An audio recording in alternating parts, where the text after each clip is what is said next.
I expected the pictures folder to be empty when I got home from work the next day, but when I plugged the tiny computer into my TV, I was greeted by a screen filled with image files.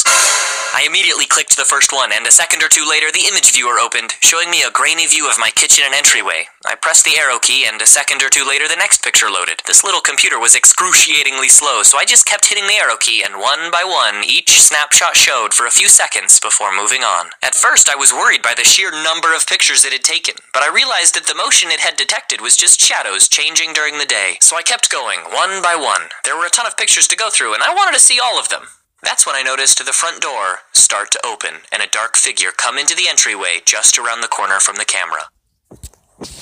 I felt the blood drain from my face. Someone was coming into my apartment. I started slamming the arrow key as fast as I could, but the tiny computer couldn't keep up. One by one, each frame showed someone hovering by the door, too dark to make out. They stood there for what seemed like an eternity. I was honestly terrified. Little by little, the person starts to round the corner, but the hallway was too dark for the crappy webcam to see any detail, and the cheap computer was making the whole thing super slow-mo. I was slamming the arrow key as fast as I could, practically shouting at the TV, "Who are you?" Someone was coming into my apartment, and I was terrified. Finally, they make it to the light, and I get a good look at their face. It was just me, coming home from work.